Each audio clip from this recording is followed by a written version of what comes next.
Manfaat NPK 16 untuk tanaman cabai. NPK 16 adalah jenis pupuk yang mengandung nitrogen atau N, fosfor P, dan kalium K, masing-masing sebesar 16%. Dalam satu formulasi, pupuk ini seimbang dan umum digunakan untuk berbagai jenis tanaman. Karena pupuk ini bisa menyediakan 3 nutrisi penting yang dibutuhkan tanaman dalam jumlah yang sama. Oke, jadi pupuk NPK 16 ini bisa digunakan untuk semua jenis tanaman ya sahabat petani, dan kandungannya masing-masing memiliki 16% baik fosfor, kalium, dan nitrogennya. Oke, yang pertama kita akan bahas nitrogen. Penting untuk pertumbuhan daun dan batang, nitrogen sangat membantu tanaman dalam proses fotosintesis dan perkembangan vegetatif yang lebih baik. Oke, jadi untuk nitrogen itu lebih bagus diaplikasikan saat mulai pertumbuhan ataupun fase vegetatif ya, karena lebih fokus ke penyuburan daun dan batang. Jadi lebih fokus ke daun dan batang untuk nitrogen ini. Selanjutnya yaitu fosfor atau P. Fosfor berperan dalam pengembangan akar, pembentukan bunga dan buah. Fosfor juga penting untuk transfer energi dalam tanaman. Sedangkan untuk yang fosfor ini lebih fokus ke pembungaan dan pembuahan ya sahabat petani, jadi bisa diaplikasikan pada fase generatif, yaitu fase yang sudah mau proses pembungaan sampai pembuahan. Selanjutnya ada kalium. Jadi kalium bisa meningkatkan ketahanan tanaman terhadap penyakit dan kondisi stres seperti kekeringan. Kalium juga membantu dalam proses pembentukan dan pematangan buah. Sedangkan untuk kalium ini bisa diaplikasikan maupun di fase awal ataupun fase akhir, itu bisa. Jadi sangat lengkap sekali isi kandungan dari NPK 16 ini. Cocok untuk semua jenis tanaman. Pupuk NPK 16 untuk tanaman cabai sangat cocok sekali ya, karena bisa memberikan keseimbangan nutrisi yang dibutuhkan selama pertumbuhan. Oke, yang pertama kita akan bahas waktu aplikasi untuk tanaman cabai. Yang pertama, tahap pertumbuhan awal bisa memberikan pupuk saat tanaman cabai berusia sekitar 2-3 minggu setelah penanaman. Ini bisa membantu perkembangan akar dan pertumbuhan vegetatif. Nah, jadi untuk tanaman cabai, cara pengaplikasiannya pupuk NPK ini sekitar saat tanaman berusia 2-3 minggu baru bisa dipupuk ya sahabat petani. Oke, selanjutnya adalah tahap pembungaan dan pembuahan. Aplikasikan kembali saat tanaman mulai berbunga dan berbuah untuk mendukung pembentukan bunga dan buah yang optimal. Untuk pemupukan yang kedua itu kita bisa lakukan pada saat kondisi tanaman cabai sudah mau keluar bunga dan buah. Nah, seperti itu. Sedangkan untuk cara pengaplikasiannya, yang pertama pupuk pemupukan dasar.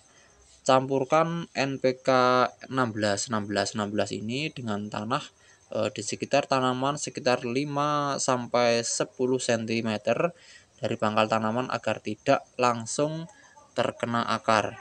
Sekitar 5 ataupun 10 gram per tanaman ya. Nah, jadi untuk pemberian pupuk caranya itu harus ada jarak ya dari pangkal cabai ini ya sekitar 5-10 cm, jangan terlalu mepet untuk pemupukannya, dan untuk takarannya 5 ataupun sampai 10 gram itu ya. Selanjutnya adalah pupuk susulan ya. larutkan pupuk dalam air sekitar 1 sampai 2 gram per liter air dan disiramkan di sekitar pangkal tanaman atau ditaburkan secara merata dikelilingi tanaman lalu tutup dengan tanah. Jadi untuk pupuk NPK 16 ini bisa dilarutkan di dalam air ya sekitar 1 sampai 2 graman itu ya per liter. Bisa juga ditaburkan gitu saja dan setelah ditaburkan bisa ditutup dengan tanah lagi. Ada frekuensi aplikasi. Jadi berikan pupuk setiap 2 sampai 3 minggu sekali selama masa pertumbuhan dan pembuahan. Sesuaikan dosis dan kondisi tanaman supaya tidak terjadi overdosis pada tanaman. Untuk perawatan selanjutnya bisa dilakukan penyiraman setelah pemupukan ya. Setelah dipupuk dilakukan penyiraman supaya tanaman cepat terserap ataupun cepat menyerap pupuk ini dan tentunya bisa memaksimalkan pertumbuhannya. Nah, untuk kelembapan tanah, pastikan tanah tetap lembab ya, tidak tergenang air. Kelembapan yang baik itu juga bisa membantu akar menyerap nutrisi dengan optimal. Untuk pengamatan tanaman, cek kondisi tanaman, perhatikan pertumbuhan tanaman setelah pemupukan. Tanda-tanda seperti daun menguning atau layu bisa menjadi indikasi ketidakseimbangan nutrisi atau masalah lainnya. Pertumbuhan daun dan buah, amati perkembangan daun dan buah juga yang baik dan warna daun yang sehat menandakan bahwa pemupukan efektif. Penyiangan, kontrol gulma, pastikan area sekitar tanaman cabai bebas dari gulma.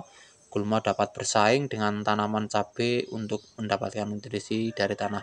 Pastikan gulmanya bersih ya sahabat petani, karena itu bisa menghambat proses penyerapan pupuk yang telah kita berikan kalau gulmanya tidak bersih. Bisa juga penyulaman tanaman jika ada tanaman cabai yang tampak kurang sehat atau tidak tumbuh dengan baik setelah pemupukan. Pertimbangan untuk melakukan penyulaman dengan bibit yang baru. Bisa juga dilakukan penyulaman kalau ada bibit cabai yang layu, mati ataupun gimana, bisa dilakukan penyulaman. Pemantauan hama dan penyakit, kontrol hama setelah pemupukan tanaman mungkin menjadi hal rentan ya terhadap serangan hama karena pertumbuhan yang cepat. Gunakan pestisida organik atau kimia sesuai kebutuhan. Cek gejala penyakit, waspada gejala penyakit seperti bercak daun ataupun layu dan segera ambil tindakan untuk pencegahan. Cek selalu pada tanaman cabai yang terkena hama atau tidak, itu cek selalu kondisinya supaya tidak semakin parah, nanti bisa mudah teratasi ya. Seperti itu ya sahabat petani. Untuk tips budidaya tanaman cabai, semoga kita tetap selalu semangat cocok tanam dan diberikan hasil yang maksimal. Memasuki usia panen, waktu panen ya. Usia panen cabai biasanya bisa dipanen pertama kali ya sekitar 2 sampai 3 bulan setelah tanam, tergantung pada varietasnya cabai yang ditanam. Ciri-ciri buah matang ya, cabai siap panen memiliki warna yang sesuai dengan jenisnya seperti merah cerah untuk cabai merah atau hijau tua untuk cabai rawit hijau. Buah terasa keras dan tidak lunak saat ditekan. Dipanen berkali-kali, cabai dapat dipanen berkali-kali ya dalam satu musim, biasanya sampai 5 sampai 7 hari sekali, tergantung pada kondisi pertumbuhan dan varietas cabai juga. Oke sahabat petani, mungkin untuk ulasan video kali itu dulu, semoga bermanfaat. Jangan lupa dukung terus channel ini dengan subscribe, like, dan komen, dan jangan lupa nyalakan juga loncengnya. Terima kasih. Wassalamualaikum warahmatullahi wabarakatuh.